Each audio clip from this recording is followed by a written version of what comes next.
Welcome, everyone. You've found Sanctuary's Coffee and Conversation Show. I'm Myrna Haskell, Executive Editor of Sanctuary Magazine. This is an online publication for women that empowers and inspires with a focus on the arts, philanthropy, health and wellness, culture and community. You can find us at sanctuary-magazine.com.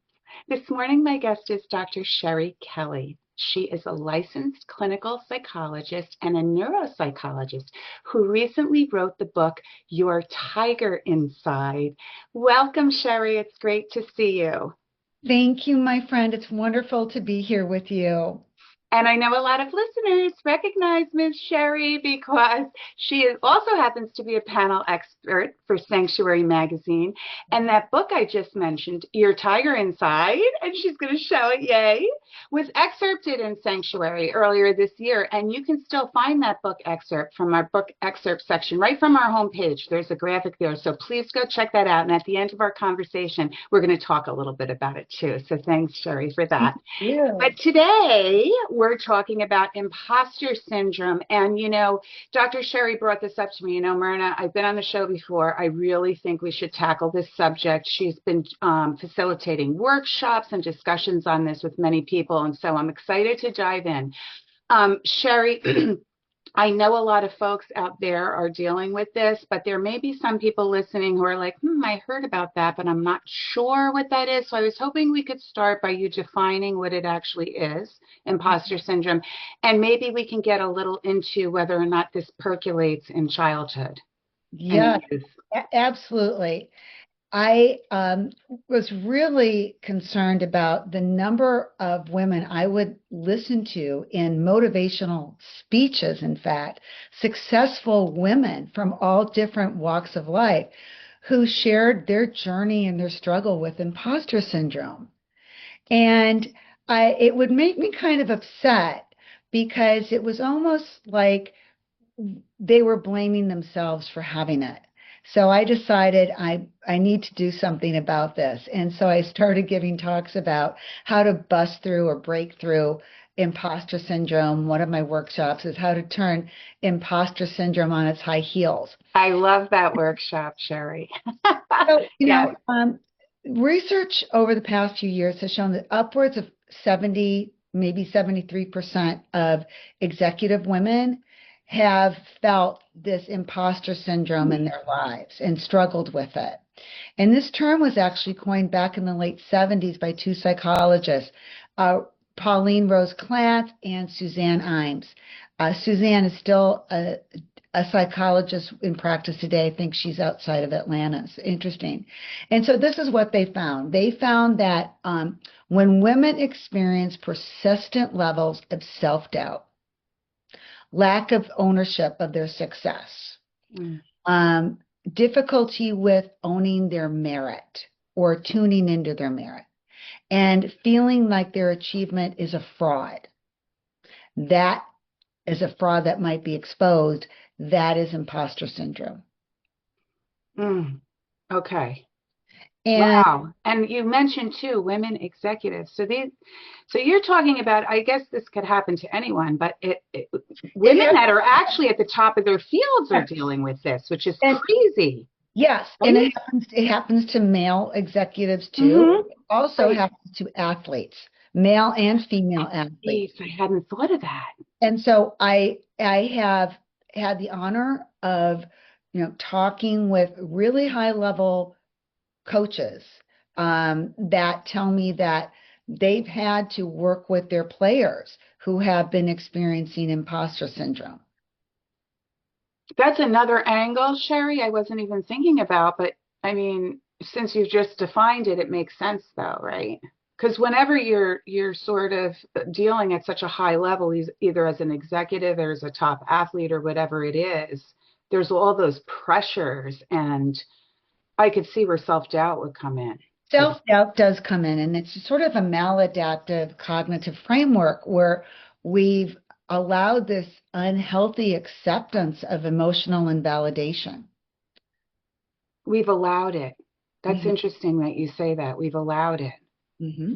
What, so, I mean, this doesn't come out of nowhere, right? That's where the piece about like, when does this start to percolate and does our mind start developing to be ready to just be in this later in life, I guess? I mean, is it something about our childhoods? Do you want to talk about that at Yeah, I all? want to talk about that. And I also want to talk about there are other factors that we have no control of that make us more susceptible to imposter syndrome. Okay. So that includes societal expectations. So as women, we look at societal factors where maybe, well, you shouldn't be in this role. Maybe you're in a role that's traditionally a male role. Or how did you get that job? Who gave it to you? Not that you could give it yourself. Who did you know to get that job? When we talk to women, so many of us have been, you know, the victims of that, of bias, right? So, it's in our culture, it's in our society.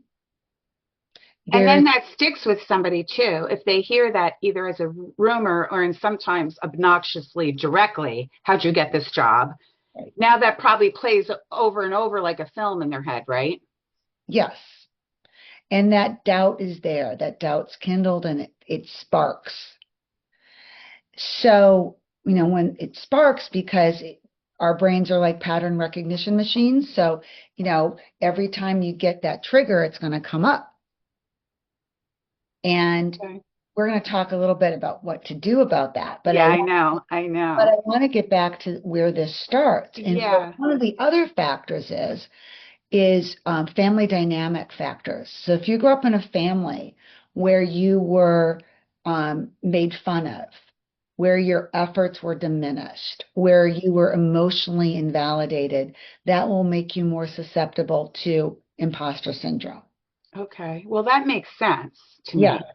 And so this is sort of how it works. If you grow up in a family where your opinions don't matter, where you're shut down from expressing yourself, where your dreams are shut down, where your abilities are diminished, that is going to set the stage for you later on to feel like you are an imposter. Now, here's the other thing that goes with that. We've talked about this, I think, in my last visit. Let's say you're a child, say you're a girl, and you're young, and you come to your parents with, I'm afraid, I'm hearing thunder and lightning, it's scary, and you're crying, let's say. And the parent benevolently says, there's nothing to cry about. Don't be a baby. It's nothing to cry about.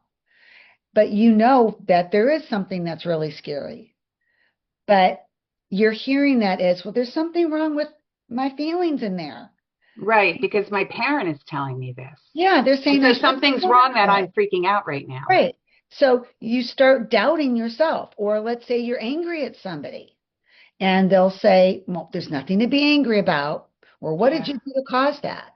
Okay, maybe it's your fault. And Okay, people do this all the time. they do this all the time. Or And you parents do this all the time too and don't even realize they they're don't doing anything realize it. that's damaging in any way, Right? right? And you may be meaning well. There's no Yeah.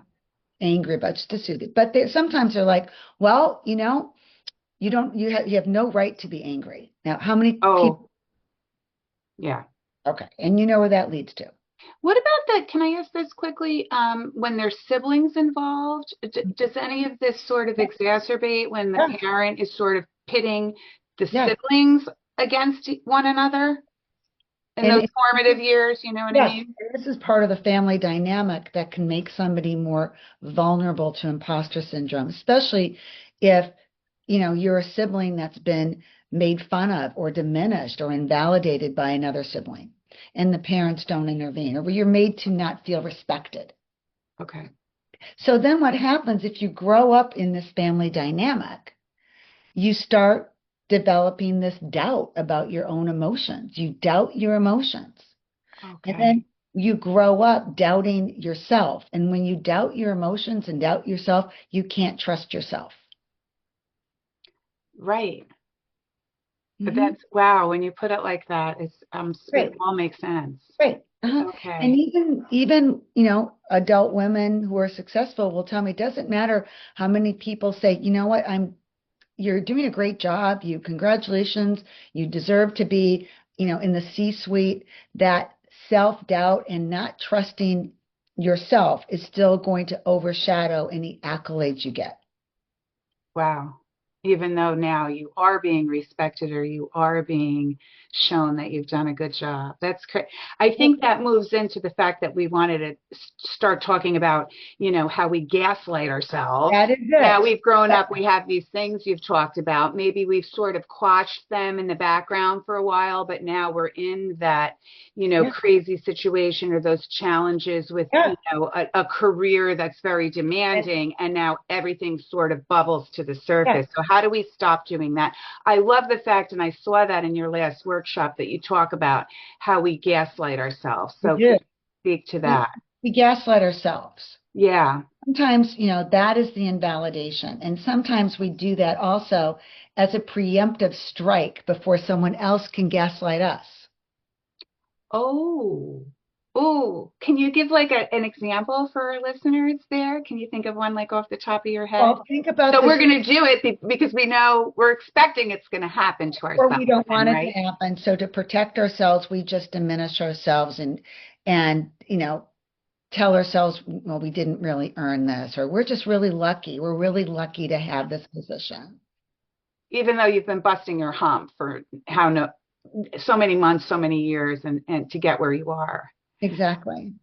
Wow. And then that just reinforces everything again, right? So it's kind of like one of those hamster wheel things. Yes. Yes, Wow. exactly. And Wow. so, this has a lot to do with fear. Okay.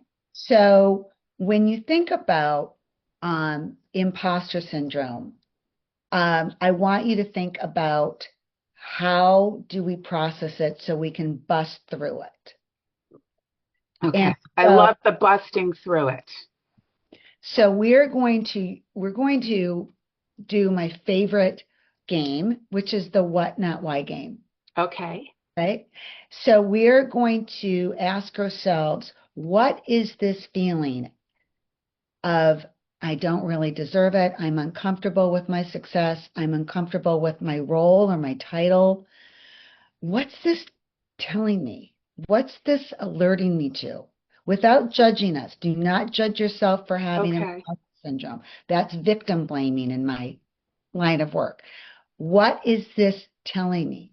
Is it telling me, all right, I have low self-esteem? Is it telling me I have low self-confidence? Is it telling me, gosh, maybe I do doubt myself. Maybe I do doubt that I worked for it. Maybe it's also telling me I'm afraid. Maybe I'm afraid that I'll be rejected. Maybe I'm afraid this will be taken away from me. Yeah. No, I can see that happening a lot.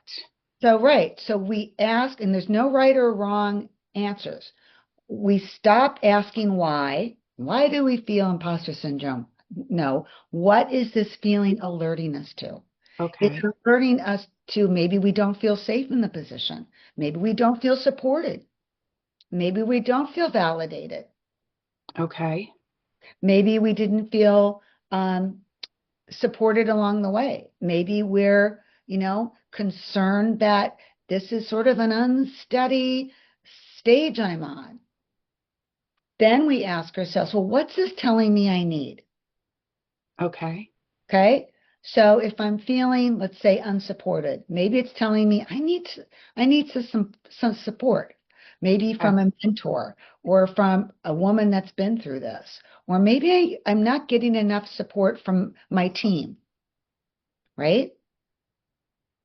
So you're figuring out what it was, and then you're sort of What's telling evaluating how you you? can move forward in a more positive way from that. Well, exactly. And there's three stages. So I'm going to Okay. recap one and two. One is what's this feeling of imposter syndrome where you're feeling that, gosh, maybe I don't feel comfortable with the success, or maybe I don't deserve it, or maybe I'm, you know, feeling like I'm got really like going to be a fraudster and found out that I really shouldn't be here. What's this trying to alert you to?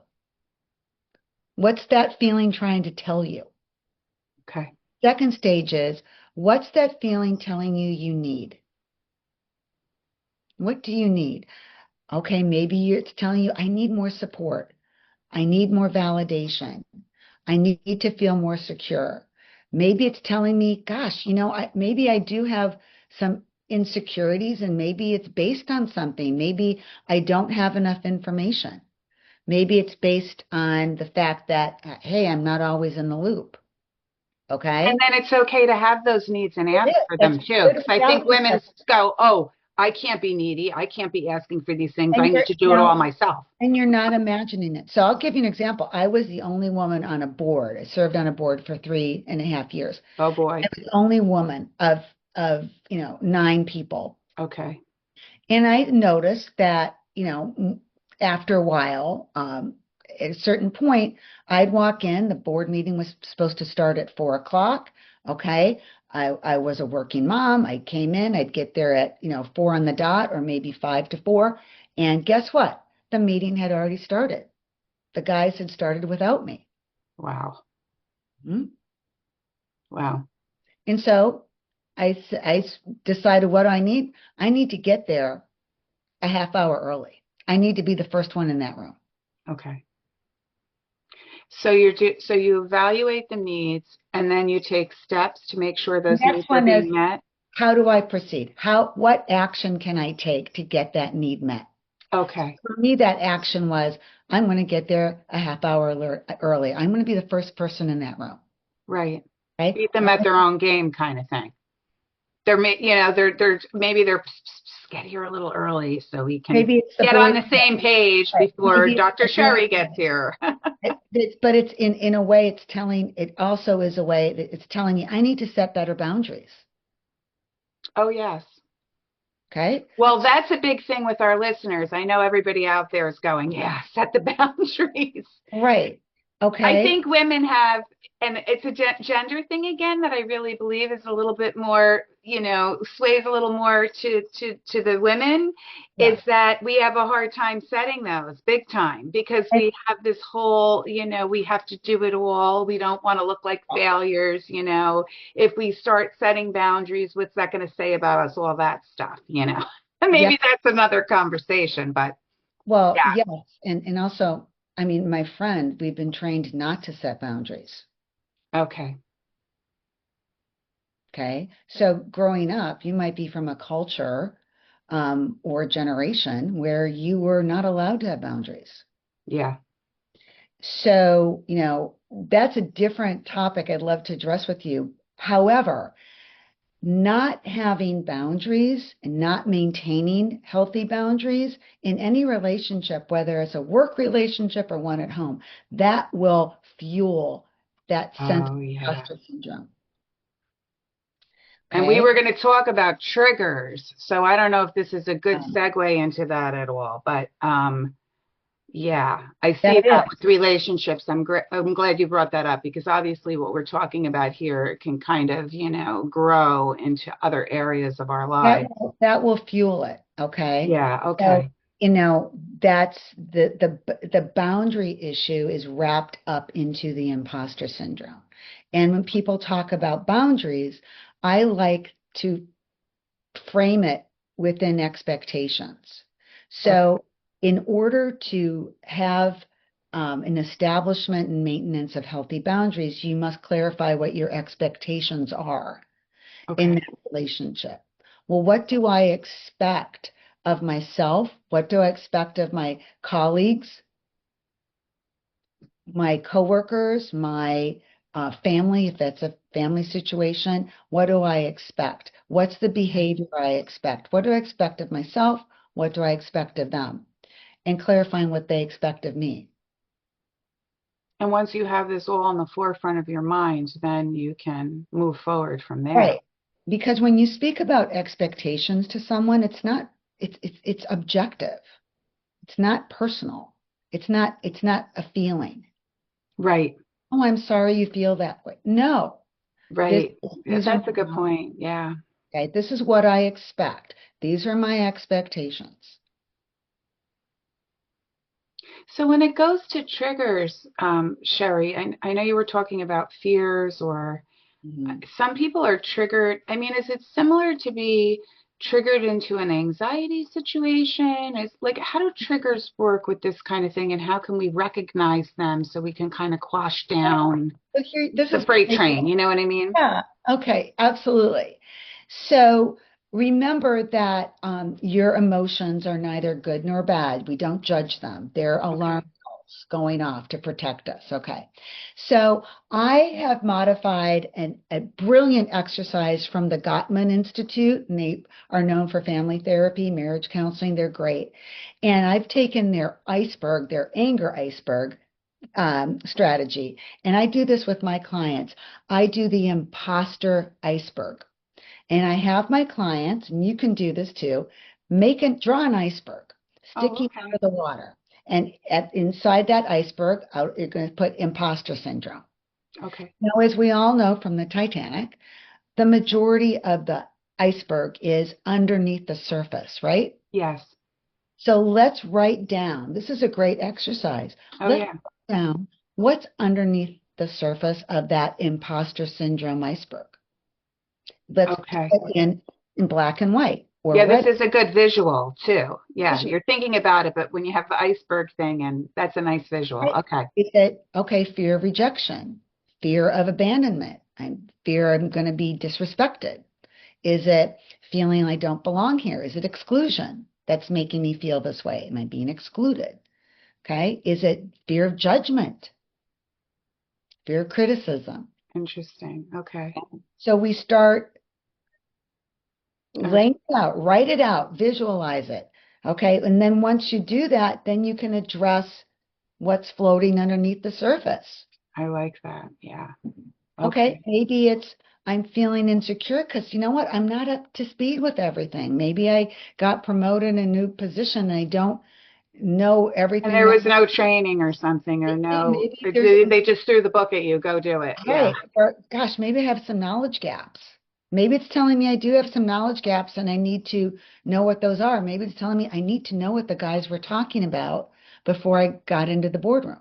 So give yourself the tools too. Yes. Give yourself the tools. Yeah. But the important thing that you're bringing up is that you're taking action. You're not Yes. just doing about it because ruminating about it is not going to solve the problem. It's not going to make you feel better. In Right. biz, we call this behavioral activation. So you got to take some action. Okay. And is And this helping us change the way we think? yes, absolutely. Okay, because I know we wanted to talk a little bit about that, but this whole exercise. Well, you've talked about a couple of exercises we can do, but Yeah. this one in particular, having that visual sort of, you're writing it down. It goes with all of that, right? It's visual. You're actually doing something now. You're thinking And about and tools you're you can going to take use. action. You're going to identify what it's telling you you're afraid of or what's it triggering. Why, what's making those alarm bells go off? Then what you need, what's it telling you you need, and then what can I do to get those needs met? Okay, Mhm. and this whole idea too of like if we try to change the way we're thinking, we're able to handle our emotions better, right? Because I heard you say objective, not subjective. So that can come from within too, right? Because you're Well, objectively looking at what's happening to you and then making changes to move forward in a more positive way. yes, because there's an old saying in psychology, if you can change the way you think, it will change the way you feel, and that will change the way Mm. you act. Oh, there you go. Yes. Yeah. You know, That's not easy, but yes, I love that. and Okay.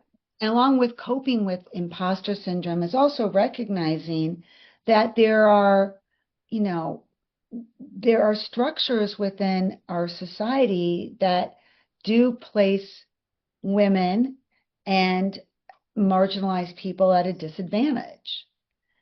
So it's going to be hard to change those structures or the culture, but I can change how I think about things and how I act. Yes. I am in control of And that. react, right? Yes. So So you're looking inward, objectively, really. What's happening to me? Why do I feel this way? not why, And what? but yes, yes. See, right away. It's like when you, because Yes, the reason why I want you to stop saying why is because with why we also have a tendency to sound judgmental or be judgmental. yes, that's right. That's right. We don't want that. Stop blaming yourself. That's right. I Okay? get it. I get it. I'm not saying you It to say takes practice, I think, though, right? it does take practice, until the day comes when, we can just insert a little chip in here. It takes practice. You have to practice the way that you think differently. And that involves another set of strategies, which a colleague, and I really have so much respect for her. She's an executive coach, Linda Wallace. She calls it the C.A.R.E response, C-A-R-E. And briefly, what that means is C, catch yourself. Catch yourself when you're gaslighting yourself. Catch yourself when you don't trust yourself or when you're critical of yourself. Catch yourself in those self doubts. A, in the care, acknowledge the pain it's causing you. Acknowledge how it's hurting you. And the R is reframe it. Do some cognitive Okay. reframing. Okay. It could be, you know what? I'm going to think about this differently. I'm going to think about this maybe as an opportunity to be more proactive. Maybe it's an opportunity for me to learn more about my company, myself. Maybe it's an opportunity for me to determine, what are those times like when I put the brakes on, you know, Hmm. and when I doubt myself. And then the E is, expand on the positive, expand on your strengths, what you value about yourself, and be your own wise and caring friend. I like that. Be your own wise and caring friend. Mhm. Oh my goodness, Sherry. This is like, because I wanted to talk a little bit about your book. This is a perfect segue in because we're talking about this taking practice, Mhm. having your visuals, objectively looking at what's happening. But your book, Your Tiger Inside, is actually teaching these types of things to young children in elementary school about how to handle their recognize and then what is the emotion? What is it Yeah. telling me and all of that? So do you want to talk a little bit about that? It's Your Tiger Inside, folks, and it's a fabulous book for educators too. And parents. So yeah, Grandparents. Yeah. So when we were talking about what are the factors that cause kids to doubt their emotions and not trust their emotions, and which turns into this imposter syndrome later on in life, gas it and seems like. gaslighting yourself. And also for parents, how to catch ourselves when we're unwilling, unwilling participants or unknowing participants in not validating kids' emotions. Right. So, stop yourself and remember you don't ask a child, why are you crying? There's the why again. Yes. Nope. Instead, imagine, the child's going to shut down. The child might feel judged. Okay. It's hard to even come up with that answer. But imagine if you ask that same child crying, what are those tears trying to tell you? Yeah. What a Turns difference. it around. It turns it around Turns it completely, around. really. Yeah. Exactly. Or gosh, what are these feelings trying to alert you to? Is it alerting you to that you don't feel safe, that you need a hug, that you need, some help, that you need comfort? And so this is how we teach at an early age emotional intelligence, emotional processing, emotional communication. And for those that work with kids, it teaches you a way to communicate in a new way with kids that's going to be validating. Yeah, absolutely. Oh my goodness, parents out there and educators, please buy Sherry's book Oh, because the illustrations too are fabulous. So the kids can really, whenever the visuals are there, Sherry, I always know that's why I loved your iceberg thing. It really helps to sort of stamp it in your brain. So the illustrations in the book are fabulous too. yeah. We need to do, listen, Sherry, we have to do another show on some of this, expand on some of what we said here, because I know that this is an issue with so many people. Oh, And what you're saying and some of the tools and the practices you're giving those who are listening out there are just wonderful. So perhaps we can do sort of a follow up and dig in it a little would be bit really more. great. And if you're, if your viewers and readers have questions, I'd love to address it. And remember, there's a lot of energy in imposter syndrome, and you may feel like it's really negative energy. So I want you to harness that energy. And instead of having it defeat you, I want it to motivate you. And I want that energy to propel you into making a change. Maybe it's a change the way you think. Maybe it's a change the way you feel. It will then be the change the way you act. Understanding what you need. That is going to help you get out of or break through the imposter syndrome. Okay. Thank you, Dr. Sherry.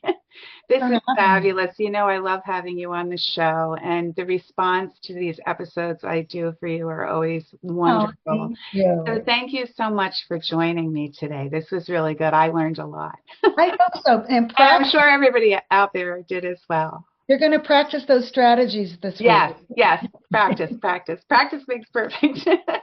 I'll close as I always do by wishing all of our listeners and our readers good health, happiness, and continued inspiration. Thank you so much for joining us today.